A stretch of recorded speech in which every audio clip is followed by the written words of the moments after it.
Hello నమస్తే, నేను journalist Srinivas. ఈరోజు న్యూస్ అనాలిసిస్లో ముందుగా ఆంధ్రజ్యోతి పేపర్లో వార్తను చూద్దాం. అబద్ధాల రాతలతో అతుకుల బొంతాట జగన్ రోతపత్రిక బురద కథలు అని చెప్పి ఆంధ్రజ్యోతి ఒక వార్త రాసింది. అరే, ప్రజల గురించి వార్తలు రాయండి రా నాయన అంటే, ఇప్పుడు జగన్ రోతపత్రిక అంటే జగన్మోహన్ రెడ్డి వాళ్ళ పార్టీ వైఎస్ రాజశేఖర రెడ్డి బొమ్మ పెట్టుకొని నడిపిస్తున్న పత్రిక సాక్షి ఛానల్, సాక్షి పత్రిక. మీరేంది మీరు ఈ రోత అయింది, రచ్చ అయింది. పదే పదే ఈ ఫోటో అయింది, ఆ ఫోటో ఏంది, ఏడ వంగిండు, ఆడ నిలబడి ఇయే తప్ప ప్రజల గురించి ఈరోజు రైతులు ఎదుర్కొంటున్న ఇబ్బందులు, విద్యార్థులు ఎదుర్కొంటున్న ఇబ్బందులు, నిరుద్యోగులు ఎదుర్కొంటున్న ఇబ్బందులు, రైతు భరోసా అంటే అన్నదాత సుఖీభవ రాకుండా ఇబ్బంది పడుతున్న రైతులు, తల్లికి వందనం రాని రైతులు, మహిళలు, వీళ్ళందరికీ సంబంధించి ఒక్క వార్త అంటే ఒక వార్త రాయడు. ఇది కదా మనం రాయాల్సింది. ప్రజల కోసమే, నిజంగానే జనం కోసం మీ పత్రిక ఉంటే. ఆయన చెప్తుండే అబద్ధాల రాతలతో అతుకుల బొంత. అసలు ఆంధ్రజ్యోతి అబద్ధాలు రాయడానికి ఉందా, నిజాలు రాయడానికి ఉందా, ప్రజల గురించి వార్తలు రాయడానికి ఉందా అని ఒక చర్చ ప్రజల్లో జరుగుతుంది. ఈ అబద్ధాల అతుకుల బొంత ఎవరికి అవసరం ఈరోజు? ఒకవేళ అయితే గీతే జగన్మోహన్ రెడ్డి గారు వాళ్ళ పార్టీయో లేదా వాళ్ళ పార్టీకి అధికారంగా పత్రిక అనుకుంటే వాళ్ళకన్నా ఉండాలి, లేదంటే మీకన్నా ఉండాలి. వాళ్ళకు ఉందంటే కొంత లాజిక్ అన్న ఉంది. వాళ్ళ పత్రిక వాళ్ళ సొంత పత్రిక కాబట్టి. మీది ఎవరి పత్రిక? మీరు ప్రకటించండి డైరెక్ట్గా. మాది తెలుగుదేశం పార్టీ పత్రిక, చంద్రబాబు నాయుడు గారు దీని వెనకుండా నడిపిస్తాడు, మేము ఆయన కోసం మాత్రమే పనిచేస్తాం, ప్రజల కోసం పనిచేయము అని చెప్పండి, అయిపోద్ది. ఏంది ఈ రచ్చ? ఎవరి కోసం ఈ రచ్చ? అతుకుల బొంతట, అబద్ధాలతోనే అతుకుల బొంత రాస్తున్నది. ఈరోజు ఎవరు అబద్ధాన్ని నిజం చేయాలని పదే పదే దాన్నే రాసే ప్రయత్నం చేస్తారు, ప్రజల గురించి రాయకుండా అనేది ప్రజలు ఈరోజు చర్చించుకుంటున్నారు. మీరు అబద్ధాల గురించి మాట్లాడతారా? మీరు అబద్ధాల గురించి వార్తలు మళ్ళీ అతుకుల బొంతలటరా? మీరు దీన్ని అక్కడ దాన్ని ఇక్కడ అతికిచ్చి ఏదో జరిగిందని ఒక మభ్యపెట్టే ప్రయత్నం చేసి ప్రజలను డైవర్ట్ చేస్తున్నారు. ఈరోజు చంద్రబాబు నాయుడు గారు 2024 ఎన్నికల ముందు సూపర్ 6 పేరుతో ఇచ్చిన హామీలు అమలు కాకపోతే వాటిని గురించి రాయరు. ఈ అతుకుల బొంత అబద్ధాలు వార్తలు రాసి డైవర్షన్ పాలిటిక్స్, డైవర్షన్ ప్రజల చర్చని అంటే వాళ్ళకి ఇచ్చిన హామీలపైన కాకుండా ఇగో ఇట్లాంటి వాటిపైన జరిగే విధంగా చేస్తుంది మీరు కదా. ఇది అతుకుల బొంత, అతికిచ్చారా లేదు పక్కన పెడితే సిటీ చూసుకుంటుంది, మీకెందుకు బాధ? ఒక నిజంగానే లిక్కర్ స్కామ్లో జగన్మోహన్ రెడ్డితోని వెంకటేష్ నాయుడు, చెవిరెడ్డి భాస్కర్ రెడ్డితోని వెంకటేష్ నాయుడు, లేదా చంద్రబాబు నాయుడు గారు, లోకేష్, రామ్మోహన్ నాయుడు, లేదంటే పెమ్మసాని చంద్రశేఖరు, పుట్ట మహేష్ కుమార్, వీళ్లతోని దిగిన వెంకటేష్ నాయుడు ఫోటోలతోనే ఇన్వెస్టిగేషను లేకపోతే క్రైము ఎవరు చేశారో నిర్ధారణ ఇదా? మీరు వేసే ఫోటోలతోని, మీరు నిజంగానే అతుకుల బొంతతో వేసే ఫోటోలతోనే ఇన్వెస్టిగేషన్ కంప్లీట్ అయ్యి దోషులు నిర్ధారిస్తారా? ఈ ఫోటోలను బట్టే నిర్ధారించరు. ఈయన ఏమంటాడంటే 11 కోట్ల నగదు చంద్రబాబు పెట్టించారట, తీగల విజయేందర్ రెడ్డి టీడీపీ మనిషేనట. ఎక్కడో ఆంధ్రజ్యోతి ఎంటీతో దిగిన ఫోటో చూపించి ఇద్దరు దగ్గరే అని చిత్రాలు, మోకాలికి బోడిగుండుకు ముడిపెట్టి వెర్రితనం, సొంత పాఠకుల చెవిలో జగన్ పూలు, చెవిరెడ్డి భాస్కర్ రెడ్డితో కలిసి శ్రీలంక వెళ్తుండగా వెంకటేష్ నాయుడు అరెస్టు, ఇద్దరిని ఒకేసారి బెంగళూరులో పట్టుకున్న సిట్టు, అయినా సంబంధం లేదంటూ అంటారా? ఇప్పుడు ఎక్కడో ఆంధ్రజ్యోతి ఎండీతో దిగిన ఫోటో చూపించి ఇద్దరు దగ్గరే అన్నారు.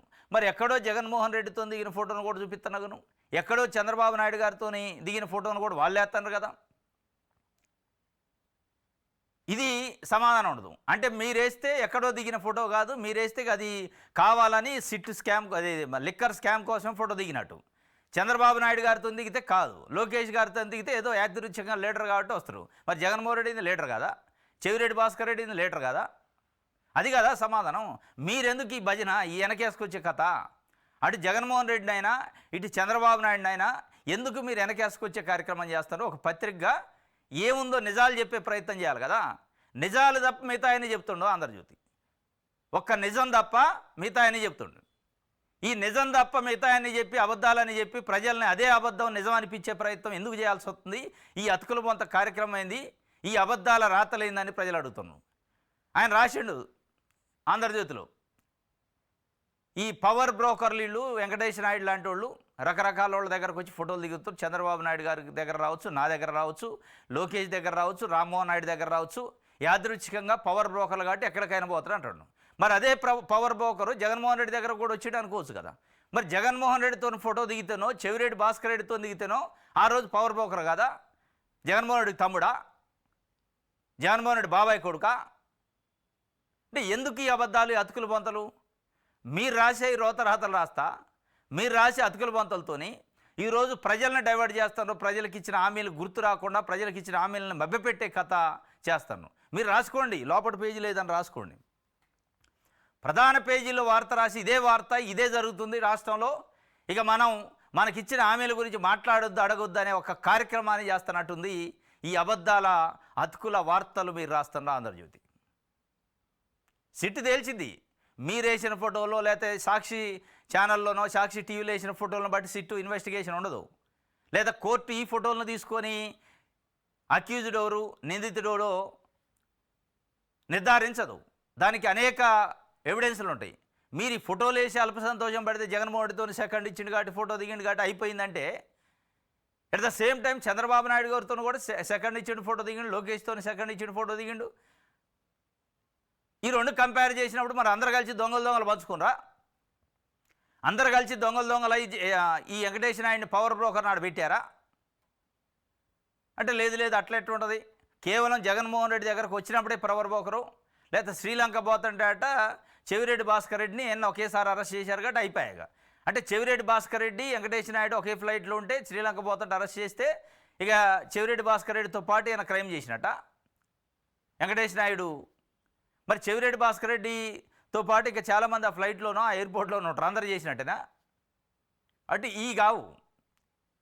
మీరు సిట్టు లెక్క ఇన్వెస్టిగేషన్ చేసుకోనండి. మీరేదో కులువులు ఇచ్చి మీరేదో చేసి దాన్ని పెంట చేసి రచ్చ చేసి అది అసలు ఈ సిట్టే ప్రశ్నార్థకం చేసి సిట్టు పనితీరునే ప్రశ్నార్థకం చేసే పరిస్థితి ఆంధ్రజ్యోతి చేస్తుంది. ఇది ఒక వార్త. రైట్. మార్గదర్శుల ఎంపిక స్వచ్ఛందమైనట, ఎవరిని బలవంతం చేయొద్దని సీఎం గారు చెప్తుండు. నిన్న P4 పైన రివ్యూ చేశారు. నేను 250 కుటుంబాల దత్తత తీసుకున్న, ప్రజాప్రతినిధులతో సీఎం వీడియో కాన్ఫరెన్సు. నేను తీసుకున్నా అంటే ఎవరు తీసుకోవట్లేదని తీసుకున్నా ఎవరు ముందుకు రావట్లేదు. P4 ఈ మధ్యకాలంలో విమర్శలు వచ్చినాయి. టీచర్స్, గవర్నమెంట్ ఎంప్లాయీస్ పైన ప్రెజర్ పెడతాను, మీరు తీసుకోండి అని. ఇది మార్గదర్శులుగా కొన్ని కుటుంబాల దత్తత తీసుకోండి అంటే మాదేంది, మా కథ ఏందని చెప్పి ఈ అంటున్నారని చెప్పి ఎవరు పారిశ్రామికవేత్తలు, పెట్టుబడిదారులు ముందుకు రావట్లే బంగారు కుటుంబాలను దత్తత తీసుకోవడానికి. కాబట్టి నేను కూడా కుప్పంలో ఒక 250 కుటుంబాలను తీసుకున్నా, కాబట్టి మీరు అందరు తీసుకోండి అంటే ఎవడు ముందుకు రావట్లే. ఇప్పుడు P4 బలవంతం లేదు అంటుండు. ఇక చేతులు ఎత్తేసే కార్యక్రమం చేస్తున్నట్టు. బలవంతం లేదు కాబట్టి, ఎవరు రావట్లేదు కాబట్టి వదిలేద్దామని చెబుతుండ్రు. 2029 కల్లా అయితే ఇక పేదరికం ఉండదట. రైట్. ఇది ఒక వార్త. ప్రజాశక్తి చూద్దాం. స్మార్ట్ మీటర్లపై ప్రజాగ్రహం, రాష్ట్ర వ్యాప్తంగా సబ్స్టేషన్ల వద్ద ధర్నాలు, ప్రజలకు విద్యుత్ భారాలు ఊరి విజయవాడ ధర్నాలో వి శ్రీనివాసరావు. తిరగబడే రోజు దగ్గరలోనే ఉందని హెచ్చరిక, వైసీపీ బాటలోనే టీడీపీ నడుస్తుందని విమర్శ. స్మార్ట్ మీటర్ల పైన ప్రజాగ్రహం. నిన్న ఎక్కడెక్కడ విద్యుత్ సబ్స్టేషన్ల ముందు ప్రజా సంఘాలు, ప్రజలు విద్యుత్ ఛార్జీల పెంపు పైన, స్మార్ట్ మీటర్ల బిగింపు పైన పెద్ద ఎత్తున ఆగ్రహం వ్యక్తం చేశారు, నిరసన వ్యక్తం చేశారు. ఒక్క ప్రజాశక్తి, విశాలాంధ్ర పేపర్లో తప్ప నీ ఆంధ్రజ్యోతిలో కానీ, ఈనాడులో కానీ, సాక్షి పేపర్లో కానీ ఎక్కడో లోపట ఉన్నాయి తప్ప వార్త రాయాల. అంటే ప్రజల గురించి, ప్రజలపైన భారాల గురించి, ప్రజలు ఎదుర్కొన్న సమస్యల గురించి మెయిన్ స్ట్రీమ్ మీడియా, మేమే భాషలో పత్రికలకి, టీవీ ఛానళ్ళకి మాయే పెద్ద తోపులనే ఛానళ్ళు, పత్రికలు ఒక్క వార్త రాయట్లే.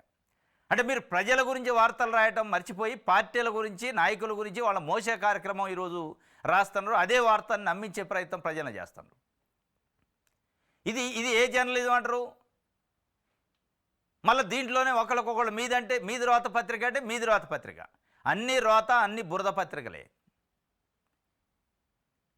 దమ్మున్న ఛానల్ అంటాడు ఏబిఎన్. ఏం దమ్మున్నట్టు అంటే పొగడటం, భజన చేయటం దమ్మా? లేదంటే ఒక టార్గెటెడ్ ఒక పార్టీని, ఒక నాయకుడిని టార్గెట్ పెట్టుకొని ఆయన మీద విమర్శలు చేయటం, అబద్ధాలు, అతుకులు, బతుకులు రాయటం అది దమ్మా? నిజాన్ని నిర్భయంగా చెప్పటం దమ్ము. ప్రజల గురించి ఈరోజు పరిపాలన చేస్తున్న ప్రభుత్వాన్ని ప్రశ్నించడం దమ్ము. మీరు ప్రశ్నించారు ఎప్పుడన్నా? ఇంకా ప్రశ్నించే వాళ్ళు తప్పుపడతాను మీరు. ఇది ఎట్ట కాదు కదా, విద్యుత్ ఛార్జీలు పెంచితే ఏమైంది, జగన్మోహన్ రెడ్డి కాలంలో పెరగలేదా? ఇది అసలు పెరగడానికి జగన్మోహన్ రెడ్డి కారణం. ఈ విశ్లేషణలు అంటే మీరు పరిపాలన చేసే పార్టీలను వెనకేసుకొచ్చుకునే కార్యక్రమం చేస్తున్నారు ఈరోజు రాష్ట్రంలో ఉన్న మెయిన్ స్ట్రీమ్ పత్రికలు అనే పేరు టీవీ ఛానల్లో చెప్పే పేర్లు. ఈరోజు ఆంధ్రజ్యోతి, ఈ ఆంధ్రజ్యోతి, విశాలాంధ్ర పేపర్లో ప్రజాశక్తి, విశాలాంధ్ర పేపర్ మాత్రమే రాసినాయి ఈ స్మార్ట్ మీటర్లు విద్యుత్ ఛార్జీలు పెంపాయి. ఎందుకు ఇది రాయలేదు ఈనాడు, ఆంధ్రజ్యోతి అనంటే స్మార్ట్ మీటర్లు పెడితే పగలగొట్టండి అని యువగళంలో నారా లోకేష్ గారు ప్రతిపక్షంలో ఉన్నప్పుడు చెప్పిండు. మరి పగలగొట్టండి అని ఆయన స్టేట్మెంట్ ఇచ్చింది కాబట్టి మళ్ళీ ఫిట్ చేసేది ఆయనే కాబట్టి ఆయన తప్పు పట్టలేం కాబట్టి ఆయన్ని ప్రజల ముందు దోషిగా చూపించలేం కాబట్టి రాయొద్దు. అవసరమైతే స్మార్ట్ మీటర్లు బిగించడానికి విద్యుత్ ఛార్జీలు పెరగడానికి జగన్మోహన్ రెడ్డి కారణం అంటే అయిపోయా. సింపుల్ లాజిక్ ఇదే అనమాట. మొత్తానికి ప్రజాగ్రహం పెళ్లిబిక్కిందట నిన్న విద్యుత్ ఛార్జీల పైన. రైట్, ఇక విశాలాంధ్ర విద్యుత్ మంటలు అని వార్త రాసింది. భారీగా తరలి వచ్చిన వామపక్ష ప్రజా సంఘాల శ్రేణులు విరమించకపోతే మరి విద్యుత్ ఉద్యమం తప్పదని హెచ్చరిక. స్మార్ట్ మీటర్లపై ప్రజాగ్రహం, సబ్స్టేషన్ల వద్ద దద్దరిల్లిన ధర్నాలు. ఇప్పుడు ఇది చూడాలా, ఐటీ శాఖ మంత్రి, విద్యాశాఖ మంత్రి, ఒక షాడో ముఖ్యమంత్రిగా వ్యవహరిస్తున్న ఈరోజు ప్రభుత్వంలో నారా లోకేష్ గారు ఎక్కడుండో మరి ఇది కనపడిద్దా కనపడదో. కనపడకపోతే ఎవరైనా దయచేసి ఆయనకి ఎక్స్లోనో ట్విట్టర్లోనో ఈ క్లిప్పింగ్స్ పెట్టండి. విద్యుత్ మంటలు, స్మార్ట్ మీటర్ల పైన ప్రజాగ్రహం. ఈ ప్రజాగ్రహంలో మరి ఆ ప్రజల్లో ఇదే ప్రజలకి నారా లోకేష్ గారు గతంలో పిలిపించారు పగలగొట్టండి అని. మరి ట్విట్టర్లో ఈ క్లిప్పింగ్స్ పెడితే ఆయన ఏమన్నా పగలగొట్టండి నేను దానికే కట్టుబడి ఉన్నాడా, లేదు నేను ఆ రోజు ఓట్ల కోసం సీట్ల కోసం అన్నా కానీ నాకు ఇష్టమే స్మార్ట్ మీటర్లు అని చెప్తారో చూడండి. ఈ ప్రజా సంఘాలు, వామపక్షాలు, ప్రజలు ఎవరైతే ఈ విద్యుత్ భారాన్ని మోపుతున్నారో వాళ్ళందరూ అవసరమైతే నారా లోకేష్ గారికి ట్విట్టర్లో అప్పీల్ చేయండి. ఇది ఎంత ప్రజాగ్రహం, విద్యుత్ మంటలు వస్తున్నాయి సార్, మన స్టాండ్ ఏంది అని అడగండి. అడిగితే తెలుస్తుంది. ఒక బాధ్యత గల నాయకుడిగా స్పందించాలి ఈ ప్రజాగ్రహం పైన, ప్రజల విద్యుత్ మంటల పైన, స్మార్ట్ మీటర్ల పైన నారా లోకేష్ గారు. యువ గళం అని చెప్పిండు. ఆ గళం ఏదో ఇప్పుడు ఇప్పించండి, వినిపించండి ఆ గళాన్ని. మీ గళం ఆ రోజు ఉన్న గళమే ఈ రోజు ఉందా? ఆ రోజు గళానికి ఈ రోజు గళానికి మారిందా? ఆ రోజు ఓట్లు కావాలి, సీట్లు కావాలి, అధికారం కావాలి, కుర్చీ కావాలి కాబట్టి ఆ రోజు ప్రజల గణం. ఈరోజు ఏం గళం ఉంది మీకు? ఈరోజు ఆదానీలు గళమా, స్మార్ట్ మీటర్ల గళమా అనేది చెప్పాలి ప్రజలకి. 5 కోట్ల మంది ఆంధ్రప్రదేశ్ ప్రజలు అడుగుతున్నారు. ప్రజలు కూడా అడగాలి. ట్విట్టర్, ఫేస్బుక్, సోషల్ మీడియాలో మీ గళం ఎడిపోయింది, మీ స్మార్ట్ మీటర్ల పైన మీరు ఇచ్చిన గళం, మీరు ఇచ్చిన పిలుపుని మేము పాటించాలా వద్దా అని అడగండి. చెప్తాడప్పుడు ఇది విద్యుత్ మంటలు అని చెప్పి ఒక వార్తనిచ్చింది. రైట్, సాక్షి పేపర్ చూద్దాం. తప్పుడు సాక్ష్యాలు, అక్రమ కేసులు, పాలనంత అబద్ధాలు, మోసాలు, అన్ని వ్యవస్థల నిర్వీర్యం, న్యాయం ధర్మం లేకుండా రాష్ట్రంలో దుర్మార్గ పాలన. వైఎస్ఆర్సీపీ లీగల్ సెల్ సమావేశంలో వైఎస్ జగన్ చెప్తున్నారు. తప్పుడు సాక్ష్యాలు, అక్రమ కేసులు, పాలనంత అబద్ధాలు, మోసాలు, అన్ని వ్యవస్థలు నిర్వీర్యం అని చెప్పి జగన్మోహన్ రెడ్డి గారు నిన్న వాళ్ళ పార్టీకి సంబంధించిన లీగల్ సెల్ అంటే న్యాయవాదులు, న్యాయ వ్యవహారాలు చూసే వాళ్ళతో సమావేశమయ్యారు. ఆయన వాళ్ళకు ఒక అప్పీల్ చేసిండు.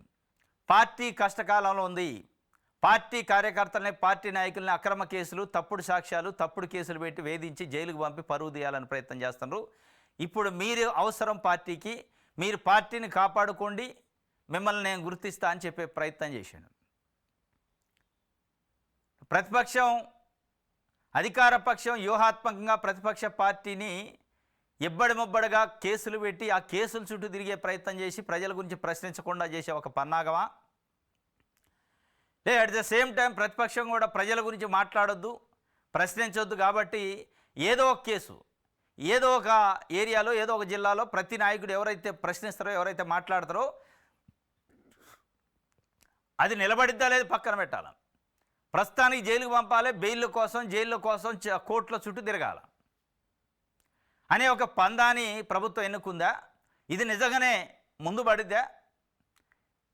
ఇట్లా కేసులు పెడితే ప్రశ్నించరు, కేసులు పెడితే జైళ్ళ చుట్టూ, బెయిళ్ళ చుట్టూ తిరుగుతారు. ఇక మన అడిగేటోడు ఉండడు, మనం ఏదంటే అది చేయొచ్చు అని అనుకుంటే ఏ ప్రభుత్వం అయినా. ఇప్పుడు 75-80 సంవత్సరాల నుంచి భారతదేశంలో చాలా ప్రభుత్వాలు వచ్చినాయి. అన్ని ప్రభుత్వాల కాడ పోలీసులు ఉంటారు, అధికారం ఉంటుంది, కేసులు పెట్టే తెలివి ఉంటుంది. పెడితే ఉంటారా? పుట్టగతులు ఉండవు. నిజంగానే తప్పుడు సాక్ష్యాలతో అక్రమ కేసులు పెడితే అవి నిలవు. వాటితోని ప్రజలు సాటిస్ఫై ఓట్లు లేకుండా ఉండరు. కాబట్టి జగన్మోహన్ రెడ్డి గారు కూడా ఇలా ఈరోజు వారు లీగల్ సెల్తోనో లేకపోతే యూత్తోనో సోషల్ మీడియాలతోనో సమావేశం అవుతూ ఉన్నారు.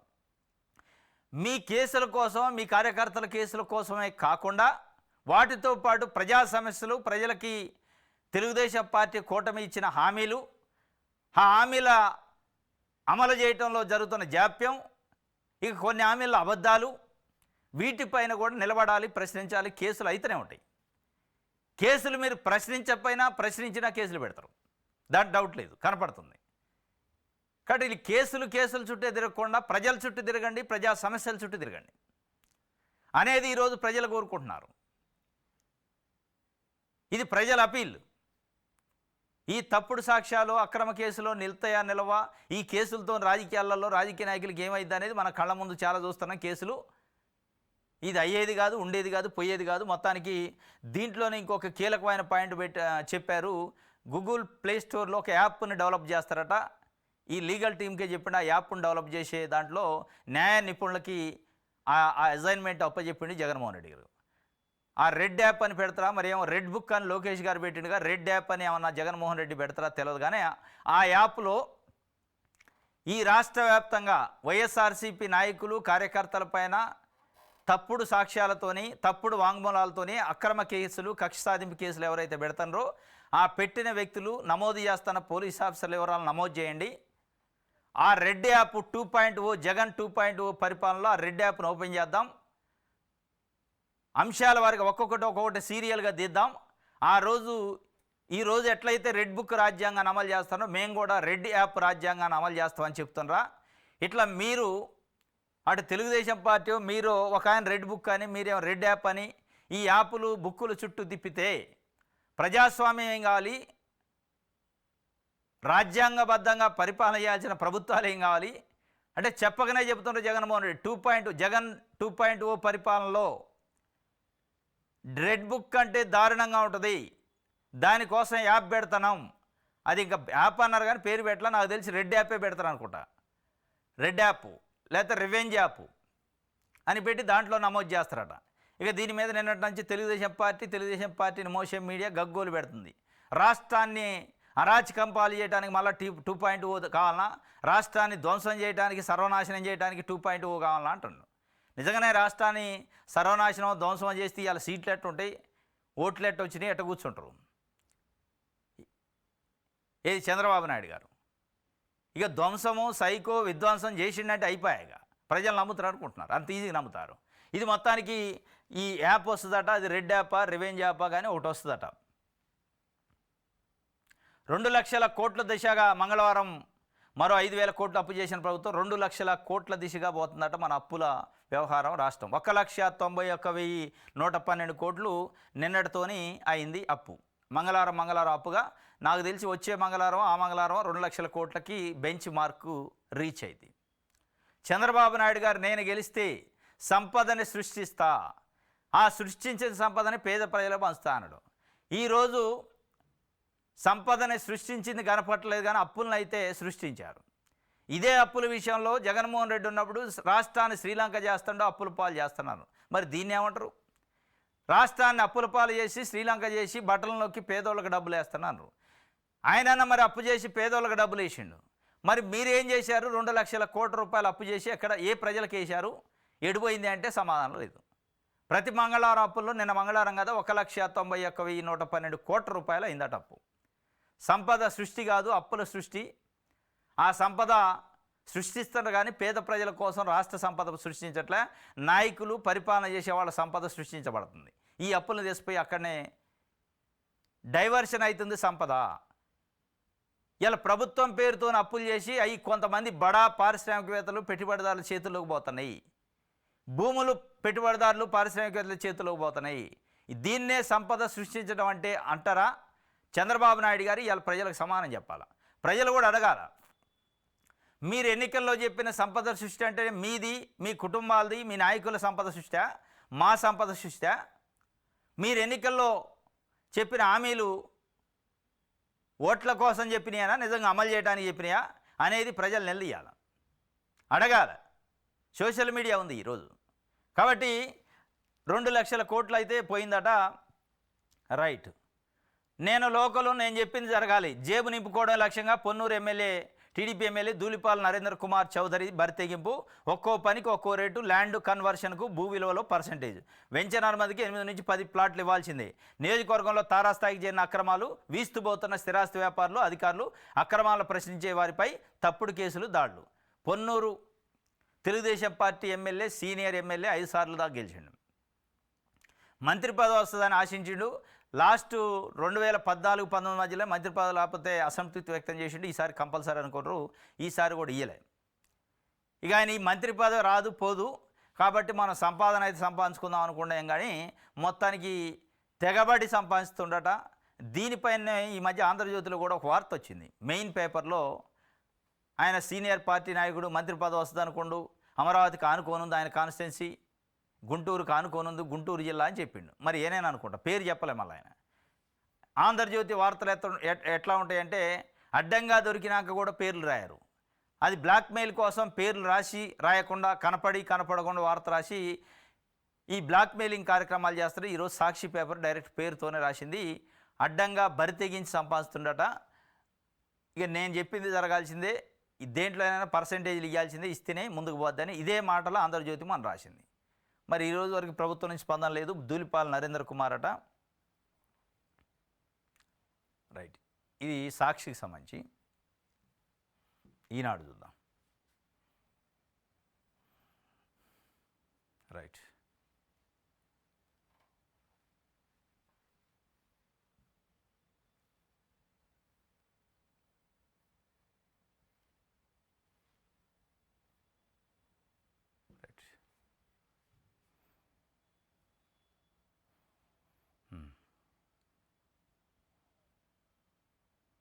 వైకాపా గుప్పెట్లోకి ఆర్టీజీఎస్ అట. ఆ పార్టీ మద్దతుదారులకే పోస్టులు. ఆర్టీజీఎస్ అంటే రియల్ టైం గవర్నెన్స్ సిస్టమ్ అని ఒకటి పెట్టారు. అది వైకాపా చేతిలోకి పోయిందట, వైకాపా గుప్పెట్లోకి పోయిందట. ఈనాడు తట్టుకోలేకపోతుంది. ముందు చంద్రబాబు నాయుడు గారు, లోకేష్ గారు అన్న తట్టుకుంటాడు, కానీ వైకాపా గుప్పెట్లోకి ఎట్టబోద్ది. వాళ్ళకున్నది 11 మంది ఎమ్మెల్యేలు, ప్రభుత్వం లేదు, పరిపాలన లేదు. వాళ్ళ గుప్పెట్లోకి పోయిందంటే అసమర్థులు ఎవరు? ఇప్పుడు ప్రభుత్వాన్ని వెళ్తాను చంద్రబాబు నాయుడు గారు అసమర్థుడు అంటారు. నిజంగానే ఆర్టీజీఎస్ రియల్ టైం గవర్నెన్సీ వ్యవస్థ వాళ్ళ చేతిలోకి పోయిందంటే ఇక చిన్న ఈ వ్యవస్థను కూడా మేనేజ్ చేయలేని పరిస్థితుల్లో ఉందంటే ప్రభుత్వం కూడా మరి రేపో మాపో ఈనాడు, ఆంధ్రజ్యోతి ప్రభుత్వం కూడా వైకాపా చేతిలోకి పోయింది. మేమన్న పద్ధతిలో, మేము రాసిన వార్తల ప్రకారం అరెస్టులు చేయట్లా, కేసులు పెట్టట్లా అనే పరిస్థితి ఉంటుంది. అది మేమన్న ఎంప్లాయీస్ని తొలగించట్లేదు అనే అడిగే పరిస్థితి, ఆక్రోషం ఉంటుంది. వీళ్ళు ప్రజల గురించి వార్తలు రాయట్లా. ఇటీవల నియామకాల్లో ఆ పార్టీ మద్దతుదారులకి పోస్టులు. అసెంబ్లీ ఎన్నికల్లో పోటీ చేసిన వ్యక్తి కీలక ఉద్యోగం. డేటా కోసమే పోస్టింగ్ పొందారా? నియామకాలపై సీఎంఓ ఇప్పుడు ఆరా. ఇంకా ఉన్నారట. ఆర్టీజీఎస్లో రియల్ టైం గవర్నెన్స్ సొసైటీలో కీలక పోస్టును కూటమి ప్రభుత్వం వైకాపా సానుభూతి పరుడికి కట్టబెట్టిందట. అది బాధ. వీళ్ళ బాధ ఏంటంటే వైకాపా సానుభూతి పరుడికి ఎట్లా కట్టబెట్టారు, ఎందుకు పెట్టారు అంటే ఎవరిని ఉంచాలి, ఎవరిని పీకేయాలి ఉద్యోగాల నుంచి అనేది ఈనాడు, ఆంధ్రజ్యోతి డిసైడ్ చేసి వార్తలు రాస్తూ ఉంటే అది ఫాలో కావాలి. ఫాలో కాకపోతే దానిపైన మళ్ళీ ఒక వార్త రాతడు. రైట్, ఇది ఈనాడు. దిశ పేపర్ చూద్దాం.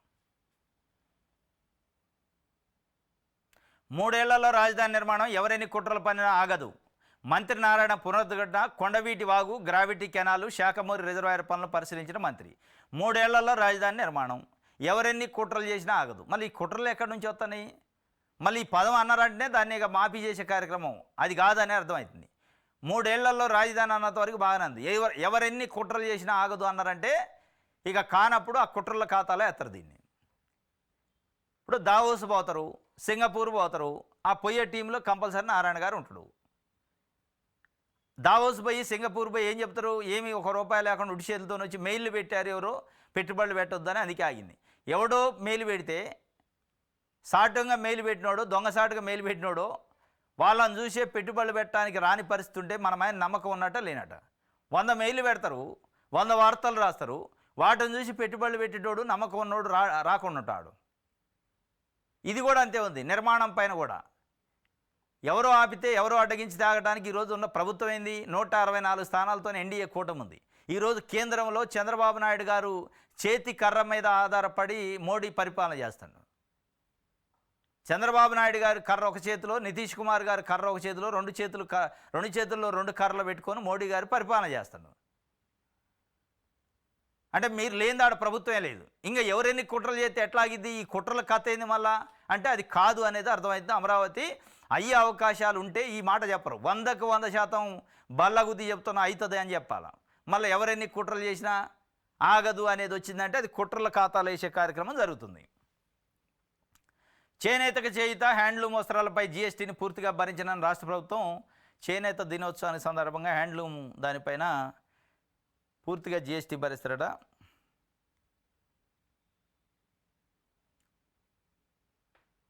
ఉదయం పెళ్ళి రాత్రి ఆత్మహత్య, ఊళ్ళో ఇంట్లో ఊరేసుకొని నవ్వదు, ఆసుపత్రికి తరలించి నా కుటుంబ సభ్యులు అప్పటికే మృతి చెందిన నిర్ధారణ. శ్రీ సత్యసాయి జిల్లా సోమందేపల్లిలో ఘటన జరిగిందట. నిన్న పాపం ఉదయం పెళ్ళయింది, నైటు ఊరేసుకొని చనిపోయింది అని చెప్పి ఒక వార్తని ఇచ్చారు. నిన్న మొత్తం వీడియో కూడా ట్రోల్ అయింది. అది సత్యసాయి జిల్లాలంట. ఇన్వెస్టిగేషన్ కంప్లీట్ అయిందట. వివేక హత్య కేసుపై సుప్రీంకోర్టుకు తెలిపిన సిబిఐ 19వ తేదీకి వాయిదా వేసిన సుప్రీంకోర్టు ధర్మాసనం. పలుమార్లు విచారించిన ధర్మాసనం అని చెప్పి ఇన్వెస్టిగేషన్ కంప్లీట్ అయిందట. వైఎస్ వివేకానంద రెడ్డి హత్య కేసు సంబంధించి కంప్లీట్గా మేము ఇన్వెస్టిగేషన్ చేసినాం, దానికి సంబంధించిన ఛార్జ్షీట్ కూడా వేసినాం అని చెప్పి సుప్రీంకోర్టుకి చెప్పింది. అంటే ఇది అసలు సుప్రీంకోర్టుకి ఎందుకు పోవాల్సి వచ్చిందంటే వైఎస్ సునీత గారు, వివేకానంద రెడ్డి కుమార్తె, అదేవిధంగా ప్రభుత్వం ఈ రెండు కలిసి కోర్టుకు పోయినాయి. ఆంధ్రప్రదేశ్ ప్రభుత్వం ఇది సుప్రీంకోర్టుకి ఏమని, ఆంధ్రప్రదేశ్ హైకోర్టు వైఎస్ అవినాష్ రెడ్డికి ముందస్తు బెయిల్ ఇచ్చింది, దాన్ని క్యాన్సిల్ చేయండి. ఎందుకు అంటే ఇన్వెస్టిగేషన్ కంప్లీట్ కాలేదు, ఇన్వెస్టిగేషన్ కంప్లీట్ కానప్పుడు సాక్షుల్ని ప్రభావితం చేస్తాడు కాబట్టి ఆయన లోపటేయాలి జైల్లో అని పోయారు. సుప్రీంకోర్టుకు పోతే సుప్రీంకోర్టు ఏమడిగిందంటే ఇన్వెస్టిగేషన్ ఏజెన్సీ సిబిఐ కదా, సిబిఐని అడిగింది ఇన్వెస్టిగేషన్ కంప్లీట్ అయిందా ఇంకా పెండింగ్ ఉందా, ఇన్వెస్టిగేషన్ దాంట్లో ఏమన్నా డిస్టర్బ్ చేసిండా అవినాష్ రెడ్డి, సాక్షులను బెదిరించినట్టుందా ఆధారాలను అడుగుతుంది. అడిగినప్పుడు లేదు ఇన్వెస్టిగేషన్ కంప్లీట్గా సక్సెస్ఫుల్గా అయింది, చేయాల్సింది అయిపోయింది, ఇంకేమైనా మీకు డౌట్లు ఉంటే కావాలంటే మళ్ళీ చేస్తామని చెప్పింది. ఇప్పుడు గొంతులేల కాయబడ్డది. ఏం చేయాలా? ఇన్వెస్టిగేషన్ కంప్లీట్ కాలేదని అంటే సిబిఐ ఇన్వెస్టిగేషన్ కంప్లీట్ కాలేదు కాబట్టి సాక్షులను ప్రభావితం చేస్తుంది కాబట్టి ఎన్ని అరెస్ట్ చేయండి అని చెప్పొచ్చు కోర్టు. ఇన్వెస్టిగేషనే లేదన్నాక ఇక సాక్షులనే ప్రభావితం చేస్తాడు, అక్కడ ఏమి ఉండదు కదా ఇన్వెస్టిగేషన్. ఇక ఉంటే గింటే కోర్టులో ట్రయల్ ఉంటుంది. ఇది మొత్తానికి అది రేపు 19కి వాయిదా పడ్డదట. 19వ తేదీకి ఆ రోజు ఏమైతే చూడాలా.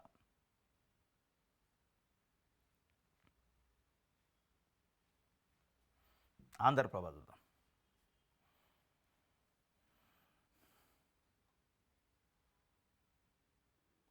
రైట్, మీ సంగతి చూస్తే 24 గంటల సుంకాల మోతే. భారత్ మంచి వాణిజ్య భాగస్వామి కాదు, రష్యా నుంచి చమురు కొనుగోలు దారుణం, యుద్ధానికి భారత్ చర్యలు ఊతంగా మారాయి, ఫార్మాపై 250% సుంకాలు విధిస్తాం, విదేశాల్లో తయారైన వాటిని అమెరికా కోరుకోవడం లేదు, సెమీ కండక్టర్లపైన మరింతగా పన్నులేస్తాం. ఈ పిచ్చిక్కునోళ్ళు లెక్క చేస్తాడు డొనాల్డ్ ట్రంప్. భారతదేశం పైన సుంకాలు 250% అట, 250% పన్ను సుంకాలు విధిస్తున్నా, ప్లస్ భారత్ మంచి వాణిజ్య సంబంధాలు కాదు, ఇది భారత్ మంచి వాణిజ్య భాగస్వామి కాదు అట. అంటే భారత్ మంచి వాణిజ్య భాగస్వామి అవునా కాదా మీరు సర్టిఫికేట్ ఇవ్వాల్సిన అవసరం లేదు కదా. అంటే రష్యాతోని సంబంధాలు నెరుపుతుంది కాబట్టి మంచిది కాదట. అంటే మీరు పక్కనున్న పాకిస్తాన్కి యుద్ధం చేయడానికి సహకరించి వాళ్ళకి కావాల్సిన ఆయుధాలు ఇచ్చి వాళ్ళతో రిలేషన్స్ మెయింటైన్ చేస్తే భారతదేశాన్ని అతలాకుతలం చేయడానికి, అల్లకల్లోలం చేయడానికి, ఉగ్రవాదుల్ని తీవ్రవాదులను తయారు చేసే పాకిస్తాన్తో మీరు చటపటాలు వేసుకున్నప్పుడు భారతదేశం కానీ ప్రజాస్వామ్య దేశము, రష్యా కూడా ప్రజాస్వామ్యయుతంగా పరిపాలన చేస్తున్న, ప్రజల కోణంలో పరిపాలన చేస్తున్న దేశాలు రెండు వాణిజ్యం చేస్తే తప్పే ఉంది. మంచి వాణిజ్య భాగస్వామి కాదు భారతదేశం, ఎందుకంటే రష్యాతో చేస్తున్నాడు. అంటే పాకిస్తాన్తోనో బంగ్లాదేశ్తోనో భాగస్వామ్యం మీ లెక్క చేస్తేనే మంచిది అనేది ఇలా భారతదేశంలో పౌరులు అడుగుతున్నారు. మరి దీనిపైన మోడీ నోరు మీద పడు. అత్యంత శక్తివంతమైన నాయకుడు ప్రపంచంలో యోగి, మౌనముని అంటారు. మరి ఈ శక్తి ఎడిపోయింది?